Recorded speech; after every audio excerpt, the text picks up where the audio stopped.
Students, glad to be with you again. Hopefully everybody is having a great day. I know I'm doing pretty well. All right, we're going to get started here in a few minutes. Well, actually, we can get started now. The only thing, wait a second, okay, looks like we're good. Okay, so let me know your questions about playing and learning chords. That's what we're talking about today. So we'll go as long as the discussion takes us. We do have one question right off the bat. From somebody from Facebook. I'm really sorry, but I don't remember exactly who it was, but I will answer that question. At least I remember the question. That's the most important thing. All right, we got Real Winsett fan here. I'm not sure if Annie could stay the whole lesson. So tired all week and weekend. Certainly understandable.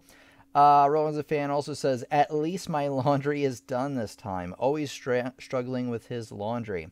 Adria says, here, not staying long, have to stop at Best Friends to drop off a few things, and we'll be having dinner very soon. Hope I'll get to catch it.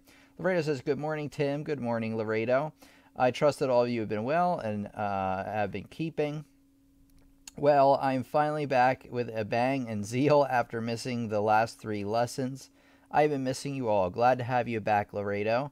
Hey, we got Truman is back, went to the movies Friday. Well, it's understandable. We got Paul. Welcome back, Paul. Glad to have you with us. Bernadine McQuitter back once again. So we got the Dream Team back here for another great lesson. Sorry, my nose itched for a second. We got Bronze Knight back here again. I saw Linda's name pop up somewhere. There we go. Fuddy Duddy here from Bangor. Welcome out, Fuddy Duddy. All right, glad to have everybody with us. So while I'm going to answer this first question that we have. Oh, wait, I need to start up the Facebook stream. So while I'm doing that, let me know any questions you have about playing chords.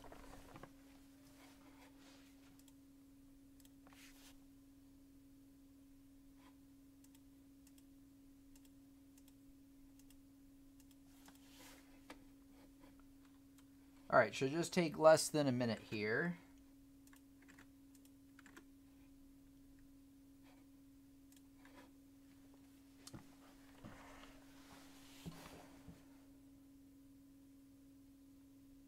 Hello, students. Welcome back to our classroom piano lessons on the web. Tonight we're doing a class discussion about playing chords. So I'd like to know any questions you have about playing chords. If you're not joining us live, why the heck not?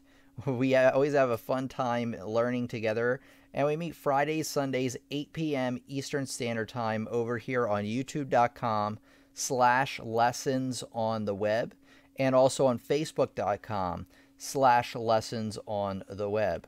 All right, so now I'm going to be taking your questions about playing chords, but actually I'm going to answer a question that came through first. Somebody, and forgive me, I forget who it was in Facebook, asked me about sus chords. Now, you have your standard triads, you have your 7th chords, which is a 4-note chord. All a sus chord is you take a triad, and you're temporarily replacing or suspending one note in replacement of another. So say you have the notes C, E, and G. So every triad has a root, also called a first, the third, the middle note, and a 5th.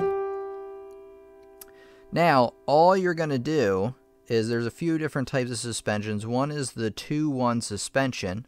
So what we're going to do is instead of playing the 1 or the root, we're actually going to play the 2. So, you have 5 notes here, 1, 2, 3, 4, 5. So you're actually playing 2, 3, and 5, the 2nd, the 3rd, and the 5th, but you're not playing the root. And by definition, a sus chord has to resolve back to the original note that is replacing. So you have a 2-1 suspension. You're temporarily replacing the 1 with a 2. You can have a 4-3 suspension. So you have your root, 3rd, and 5th. So I'm replacing the 3rd with a 4th, and then I'm resolving to the 3rd. So they're pretty simple. 2-1 suspension, 4-3 suspension. And I believe there are a couple others, but those are the two main ones I would become familiar with. Okay, let's take a look here. We got a great question from Andy. Andy says, do you have any tips on learning inversions other than learning arpeggios? If it doesn't have a root, how can it be that chord? Well, first of all, if it doesn't have the root of the chord, it's really tricky that it could even be that chord. I think I have seen it come up, but 99.9% of the time, the root of the chord should be in there because that's what everything's based off of. If you're going to see a note missing from a chord, let me bring you back here. It's going to be the fifth because the root and the third really determine whether it's major or minor. They really establish what type of chord it's going to be. The fifth is important when you're talking about the difference between like maybe minor and diminished, or maybe possibly major and augmented. But for the most part, the root and the third are the most important. You can't really leave out the root, so you can't really do that. Do I have any tips on learning inversions other than learning arpeggios? Yeah, I mean, I would just go through the chords that you know. Just make it part of your practice session. So instead of just playing the C major chord or going through the chords you know, like C major, F major, and G major, what you want to do is you want to play C major, and you also want to say to yourself, what three notes make up that C major chord? Well, C, E, and G, right? And then what you want to do is you want to invert them up to second inversion. You might even want to invert it back up to root, and then back down. Now, first, it's going to take you a while because you have to remember that when you're inverting, you're taking out when you're in root position, you're taking out the bottom note, you're keeping these two notes where they are, and you're moving the bottom note up an octave. So it might take you some time. Same thing when you do first inversion to second inversion. It might take you some time to move into those positions, but you actually want to make practicing inversions as part of your regular chord routine. So say I'm going to play an F sharp major chord, I'm not just going to play F sharp major, I'm also in my head going to say, okay, what three notes make up F sharp major? F sharp, A sharp, and C sharp, right? Well, you invert it, you also want to invert it as part of your practice. And then as you get more and more familiar with your chords, you'll get better and better at determining what three notes make up that chord. You'll have it, you know, memorized. So right away I know that, okay, a C7 chord is made up of the notes C, E, G, and B flat. An F sharp minor 7th chord is made up of the notes F sharp, A, C sharp, and E. A G minor 7th chord is made up of the notes G, A flat, D, and F, or G, B flat, D, and F. Sorry, I misspoke on that. Unlike the president, I misspoke on that that second one there. So G, B flat, D, and F up there. And then you got, you know, like D major 7's made up of the notes D, F sharp, A, and C sharp. I know them like right off the top of my head right away, and I barely even need to think about them. I even know them in inversions. What's a C minor chord in first inversion? From the bottom to the top is E flat, G, and C. So, and I got this way by practicing all of my chords over and over and over and over and over, and then obviously taking music theory and all the other things that you need to know to be able to get this stuff. So it's something that will come with time, but you definitely want to add inversions into your regular practice. Okay, we got Supreme Device. Welcome out, Supreme Device. Glad to have you with us. I love how you have an NES controller and your name is Supreme Device. So welcome out, Supreme Device. I don't know if it's your first time here or not. I want to say it is. So everybody welcome out first. Supreme Device out to our first live stream. Welcome. So happy you could join us, and I hope that you can join us again.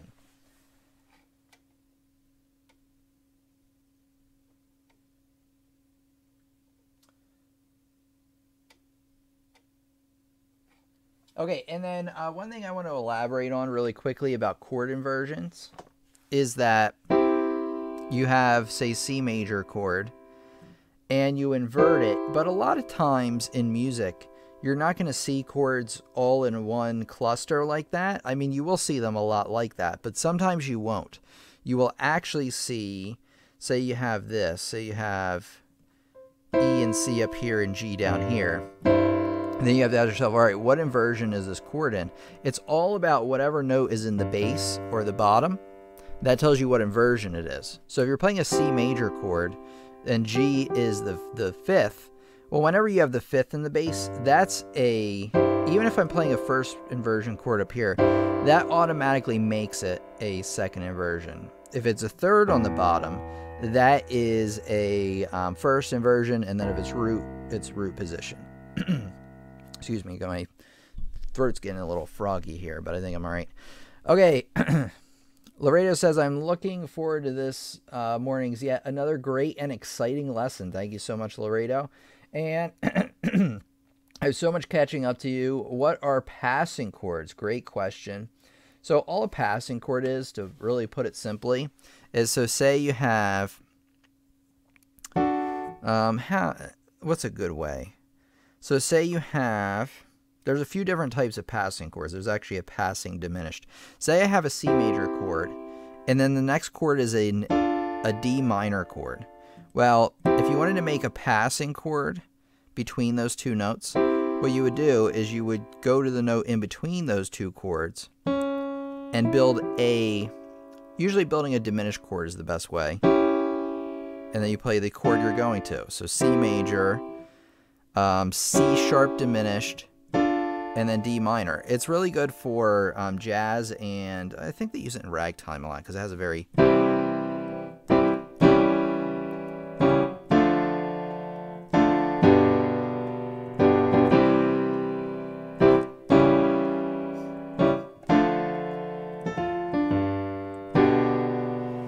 See how it has just a kind of a jazzy, and I really feel like it has a ragtime quality to it. Okay, let's see here. And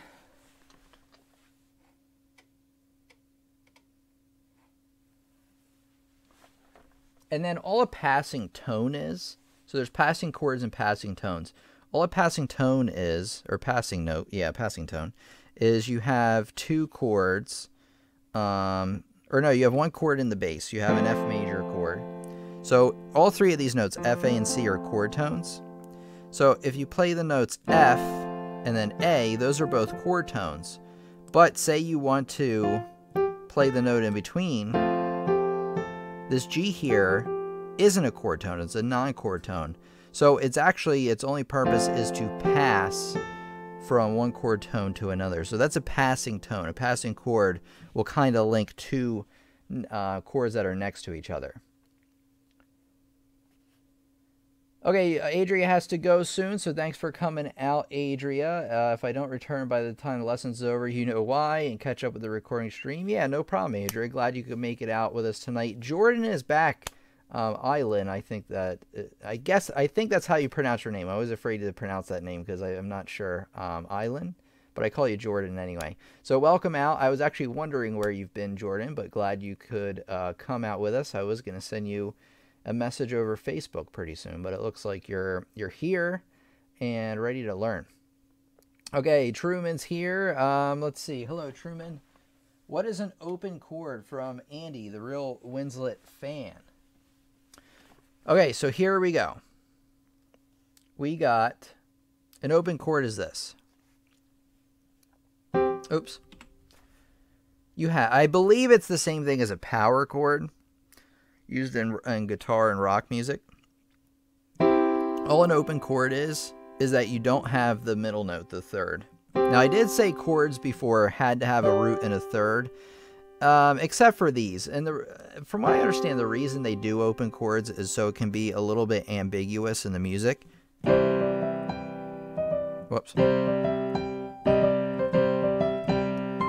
So you can use both in your melody, the E and the E flat there, because when you stick to a chord and you add in that middle note, you're really restrained to that note with your melody. So say I have C, E natural, and G with my left hand. Well, if I play an E flat with my right hand, that sounds awful. However, if I make it an open chord, just have the root and the fifth there, it sounds fine. In fact, I can go and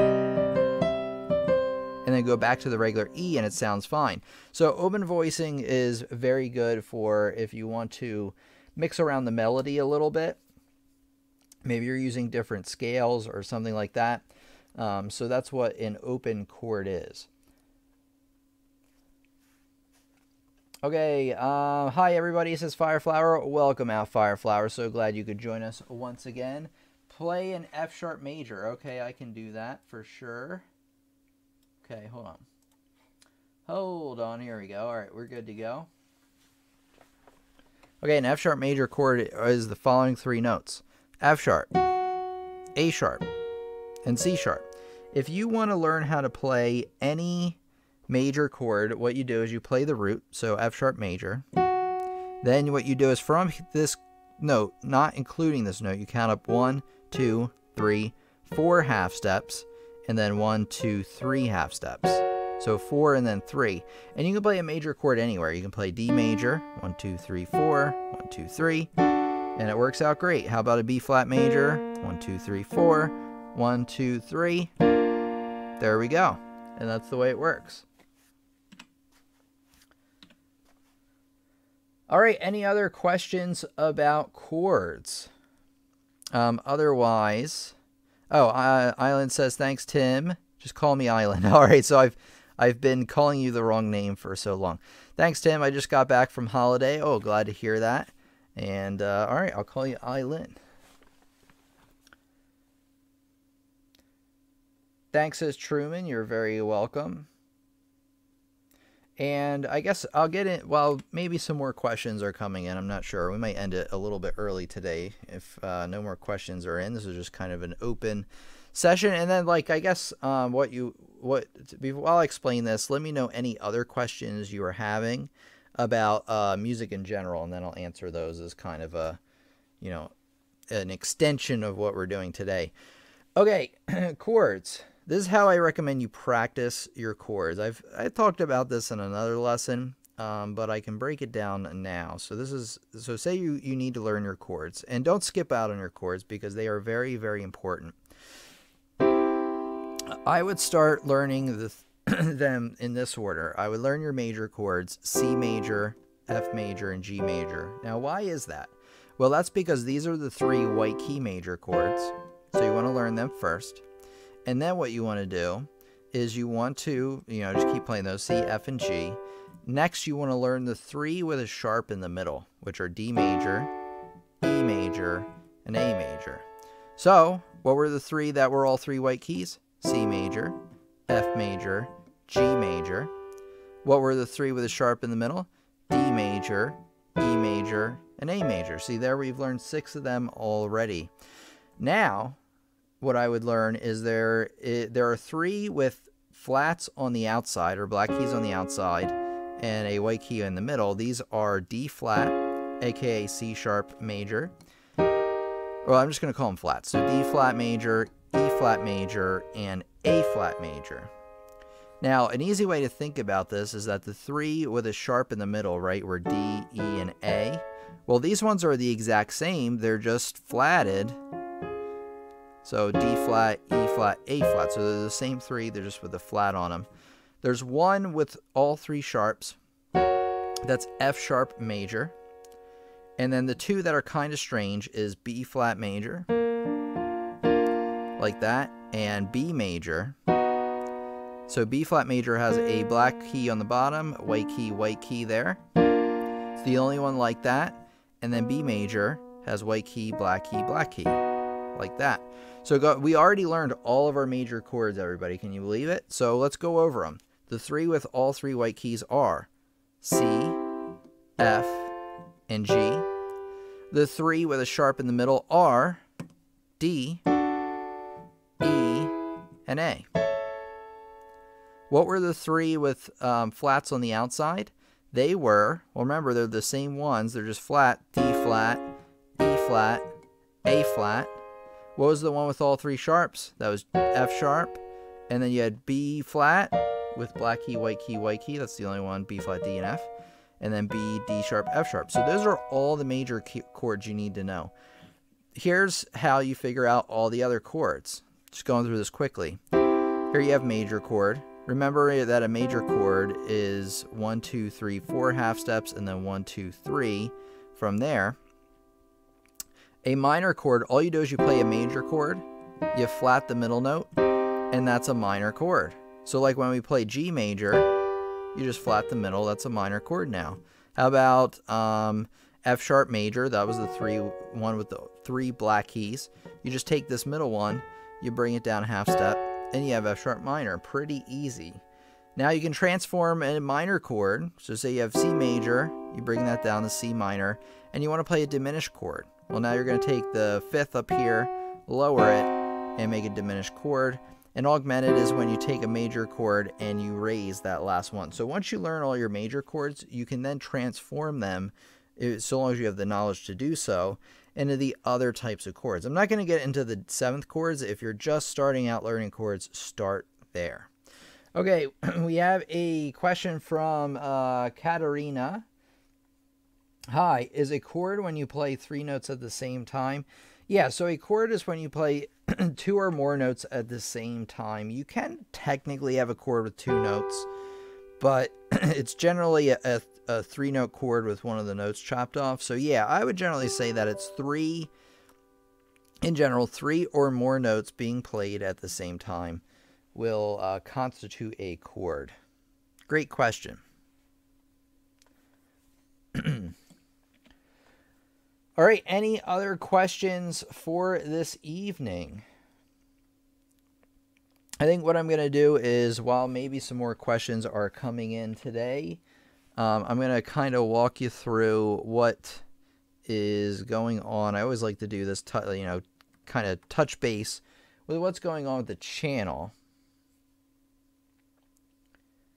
Okay, so if you take a look here, and on my website, pianolessonsontheweb.com. First, I want to say that I have over 20 music courses over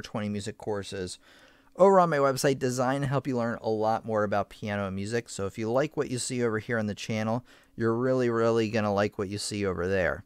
But the main thing I want to tell you right now is that if you go to the community page, you can scroll down, see the calendar of what we're talking about and when.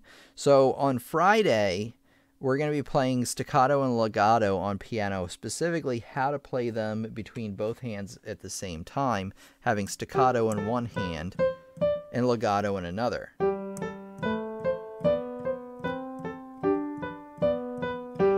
Just like that. So short in one hand, longer in the other. A lot of students struggle with that. So I'm going to give you some tips on how to do that. And then the next Sunday is common mistakes students make reading music. The following August 3rd, we will not have a live stream as far as I know. And I check back on Monday because I will be updating.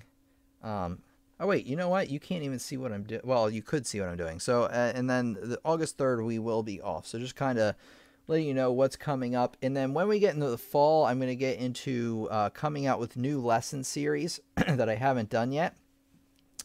I don't want to tell you too much about it because I do want it to be a surprise. Real One's a Fan says, oh, I asked for that one, though I think I have it mostly now. Well, that's okay because I figure that there's probably a lot of other students that are wondering. And you might, Andy, get more insight on, you might get like a tip that you didn't realize before. Maybe. If nothing else, you'll get some extra practice with it. Which scale is best to learn first? You want to learn all your major scales first. This is a question by Truman. So I honestly, and actually out of all the major scales you want to learn first, C major does it. So I actually have a lesson on scales coming out soon. That's not coming out, though, for a while. So I might as well start now. So I would learn C major. That's 0 sharp, 0 flats. Then I would learn G major. That only has 1 sharp. D major has 2 sharps. So I learn them in order of how many sharps they have, starting with C. Then G. Then D. And then actually each scale that you want to learn is 5 notes up from the other one. So from C, the next scale you want to learn is 1, 2, 3, 4, 5. That's G. The next scale you want to learn after G is 1, 2, 3, 4, 5. That's D. Next scale you want to learn after D is 1, 2, 3, 4, 5. That's A. So you can use that to figure out which one you should learn after that. But you definitely want to learn your majors first, then your natural minors, than your harmonic minors. Like I said, I am having I actually have it pre-recorded and everything, but I'm kind of saving it for now. An in-depth lesson on chords, which ones should you learn first, how you should be practicing them, how to get the fingering right, and things like that. So I do have that coming out pretty soon. All right, any other questions for this evening? It's been a short one, which I kind of figured it would be.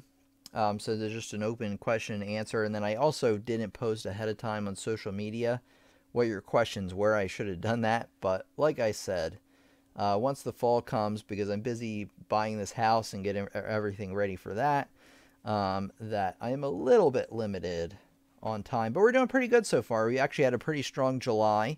We've made most of the lessons here in July, if not all of them. And I remember telling you in the beginning of July, like, oh, guys, I don't know how many we're going to be able to do, but we did pretty much all of them. August might be a little bit wonky because I'll be doing a lot of work on my house, getting it ready. And I hope it to be moved in early to mid-September, hopefully on the earlier side of September, so that we can finish out the year really, really strong. I have some really great lesson ideas I think you're all going to find a lot of value in, and I'm really excited to roll those out. Some of them, like I said, I'm working on already. I have some actually pre-recorded for you. All right, any other questions for tonight? We might just end here if there's no other questions. I guess from here, let me kind of point you all into the right direction. So let me do this.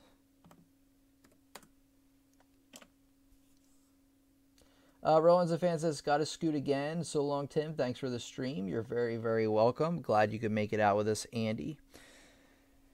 Okay, before we go, I want to point everybody in the right direction. Jeffo says, is it worth the time to learn to play a flat scale with both hands at the same time? Yes, it's definitely worth the time. You're going to have to learn how to play those anyway. It's worth learning all of your scales. The reason you learn your scales, by the way, is there's numerous reasons. There's a lot of reasons, actually. So the fact that a lot of our teachers are bothering us about our scales, there's good reason. So what you want to do is, here are the uses for scales. One, it's good for developing basic two-hand coordination because you're playing the same note between both hands, so you got to sync them up. You got to get it's good for developing finger crossing too. So there's reason number two. Another great reason, probably the best reason I think, is that when you know a scale really well, like the G major scale, I know that there's an F sharp here.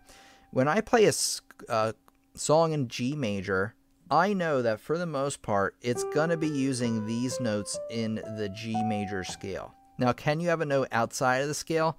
Yeah, but 99.9% of the notes, depending on the song, but 99% of the notes will be used in the scale. So you're not going to have a lot of the notes that you don't find in the scale. Those are called non-diatonic notes. The notes in the scale are diatonic. So that's probably the best reason. That will help you out a lot in not only playing different songs, but it will also help you out if you're looking to get into composition as well. Okay, so here we go. All major chords. I don't know. I'm just going to type in lessons on the web. So here's what I recommend you do. I recommend you take a look at these lessons. So type in all major chords and lessons on the web. Check out this lesson. Learn all the basic chords on piano. The fastest method. That's a good lesson. You can look at this one on the major triads, that's fine, but actually I really want you to look at this one with the book here. All of the piano chords you should know, because that has a lot of the ones I briefly went over today, like all the majors, all the minors. So if you're really interested in learning all of them, I highly recommend you check that out. So check out this one, the Learn Chords Fast one, and then that one as well. The other ones you can check out if you want, but those two I highly recommend. So after this lesson, if you want to really master in your chords, you can do it that way. Thanks, says Jeff. You're very welcome. The B flat in particular, because they begin with the third and fourth fingers. Yeah, so even then, You know, not only just being able to know what notes are in the chord, if you know the correct fingering, even if it does start on a weird finger, like not the thumb, you know, you're starting on the third finger instead. If you get good at playing scales, you're going to find scales actually in your music at some point. So it's a good idea to learn them all, because if you're playing a piece in B flat major, you're going to have parts where you have part of the scale going on, if not the entire scale. So being able to play them fluidly is really, really important.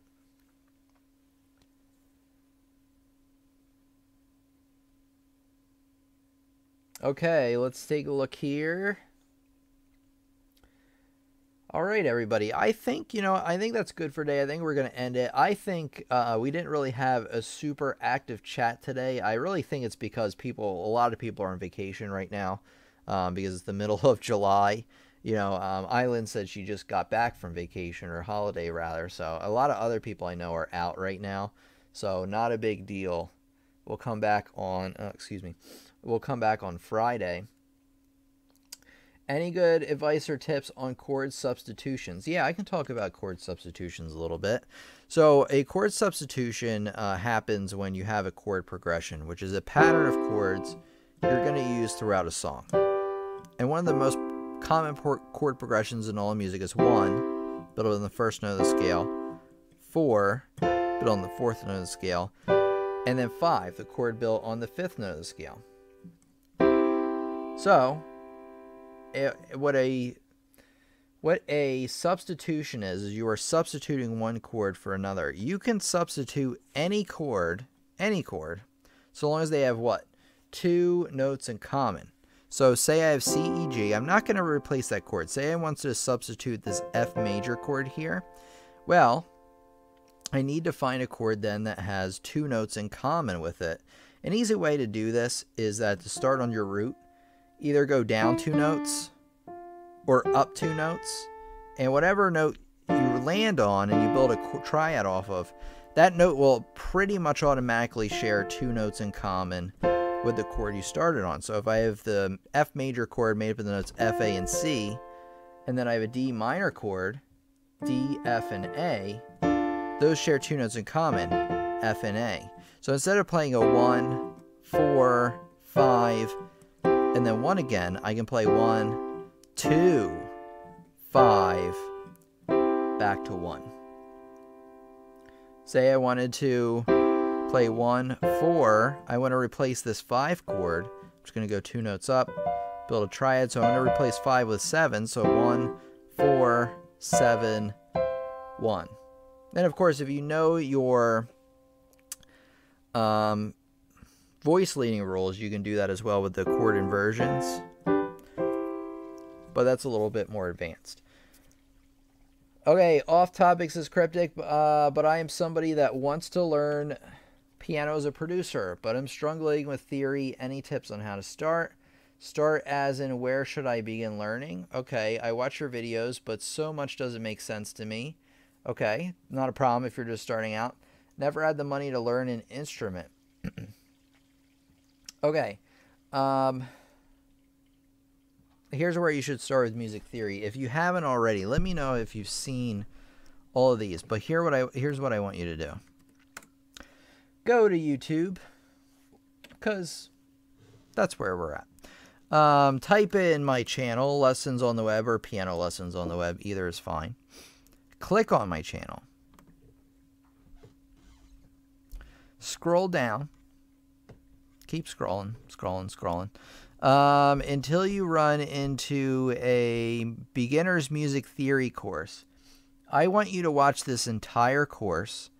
This first video here, why music theory is important for beginners, you can skip that one if you want. The real lesson begins here with this lesson here, Music Theory for Beginners, Lesson 1, Lesson 2, Lesson 3, because that really builds you up from the ground up to where you need to be, all in order. Now, I made this series a while ago, but I think it's still pretty good. And yeah, watch all these lessons in order, and it will really, really help you out. But To explain, I'm going to explain it quickly right now, so we have a little bit of time. Music theory, here's where exactly where you should start. You should learn what scales are, first of all, so write this down. Learn about scales. And if you want to learn about any topic on the channel, you can obviously scroll through the channel, see if you can find the video. But you can also use the search here on YouTube. Just type in the topic of the lesson you want plus lessons on the web, and it will come up. But anyway, what you want to learn first is that about scales. A scale has 7 individual notes. 1, 2, 3, 4, 5, 6, 7. And you can build chords on every one of those notes. So instead of 7 notes, I have chord 1, 2, 3, 4, 5, 6, and 7, like that. After that, you might want to start learning, well, you'll want to learn your key signatures because that goes in with the scales. That will help you understand, depending on what note you're starting on, what sharps or flats will you see. So as you go through the beginner's music theory course and you see the lessons on the circle of fifths, say, make sure you spend ample time understanding those, because those will teach you the scales and the man, I'm blanking today, and the sharps or flats in the key. A chord progression from there. This is probably the last thing I'll talk about in terms of music theory today. Whoa, did a light go out? What happened?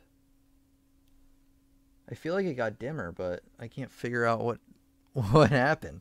Anyway, so we got so a chord progression is picking a pattern of chords. So the 1 chord built on the first note of the scale, 4 chord, 5 chord, and that's usually repeated throughout the song. That kind of helps create the overall mood for the piece.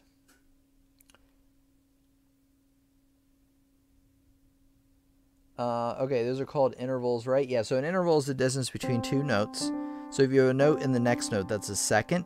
If you have a note in the same note, that's a unison. But you have a second, and then a third, fourth, fifth, sixth, seventh octave. I see, and not to draw out my question too much, but how can I become a proficient player in terms of technique and not hitting several notes without a person to correct me physically, like hand position at all? Well, let me think about an answer to this, because it's a loaded question. Not that that's a problem, but how can I become a proficient player in terms of technique? Well, if you want to learn piano as well, you want to check out my piano playlist. It's in the same spot. Just check out the channel page and scroll down to, let me see what it actually says. Oh, you know what? Check this out. Check this out. This is what I want you to do. This is exactly what I want you to do. Go on the main channel page. So youtube.com/lessons on the web, or you can type it in the search bar. Go here where it says recommended order of lessons for beginners. These are playlists of lessons I've made, piano lessons, music theory lessons, all of it. Almost all my lessons. I do have to update it a little bit. I did update it a couple weeks ago. But anyway, you want to start here, recommended order of lessons for beginners. If you hit the arrow button, more playlists show up. Watch all of those lessons from beginning to end. That will give you a very base understanding of how to play piano and music. You're going to need that first before you really need to worry about other people telling you, oh, it's thunderstorming, guys. The power may very well go out on us, but maybe I'll end it here in a minute.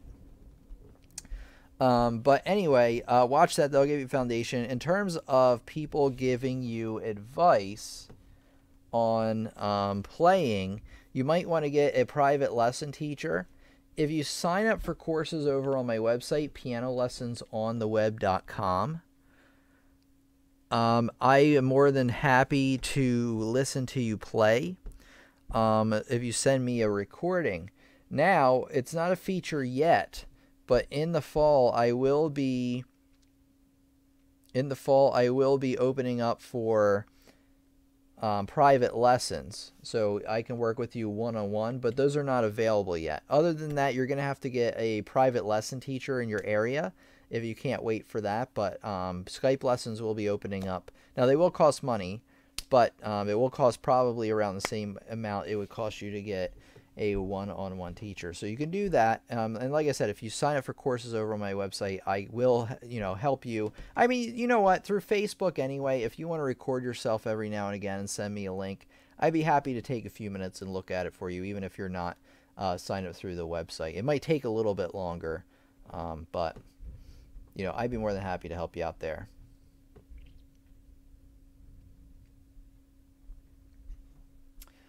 Truman Bing says, good night, everybody, and have a good one. Selling out, says Steven. Yep, sure am. And then, let's see. Cryptic says, I was kidding, by the way. Cryptic says, sir, your willingness to help others is truly genuine. I can't thank you enough. I'm going to binge 18 hours or 18 hours starting now. Thank you, really. You're very welcome. Where are you based? What state and city? I'm not going to tell you exactly where I'm based, but I do live in Pennsylvania. I'm about to move, though, to Delaware, so I am moving states. But with the Skype lessons, I can do it online over the computer. So long as you have, like, a laptop or a phone, which I assume you probably have. I mean, most people have those by now with cameras and everything. So long as I can, most important thing is that I can hear what you're doing. So if you don't have a fancy setup like mine, definitely understandable, but power's about to go out. But that's fine. But what I really need is to be able to hear what's going on, which, like I said, phones, tablets, everything has a microphone these days, so we could make it work. In terms of binge watching my content, I think that's both a good idea and a bad idea. What I would do, honestly, though, is I would watch... you can watch a lot of the videos in one day. That's probably not a problem. I don't really see a problem with that. At first, I was going to say no to that, only because you might start to get confused if you start learning all this stuff all at once, and then you might start mixing things up. That could happen, but no, I think it'll be all right. Hey, Truman says, good night, everybody, and have a good one, Tim. God bless. God bless you, Truman. All right, everybody, Steven. All right, everybody, thanks for coming by tonight. I'm going to cash out. We actually made it to 8:43, so that's not bad. I am going to kind of leave now, though, because the power's flickering and everything like that. Credit says, I'll definitely consider. I appreciate your thoughts, your thorough answers, man. You're very welcome, Cryptic. And by the way, welcome out to our live stream. I know it's your first time here, or one of your first times. Always feel free to come out again, bring any questions you have after the main part of the lesson. I'd be more than happy to answer a few of them for you.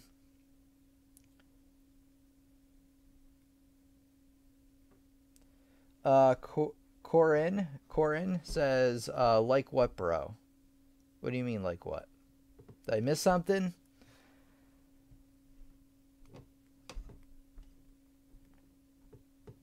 Oh, power's flickering. I'm surprised we're still on right now and it hasn't dropped.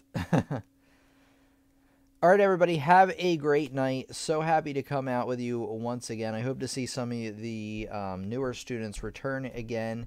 And I'll check you all out on Friday for our lesson. And yeah, have a great week. Cecilia says, night all. Thanks, Tim. You're very welcome, Cecilia. You have a great night. And yeah, everybody have a good one. Good night, man. Thanks. You're very welcome, Cryptic. All right, everybody. Have a great one, and I'll talk to you soon.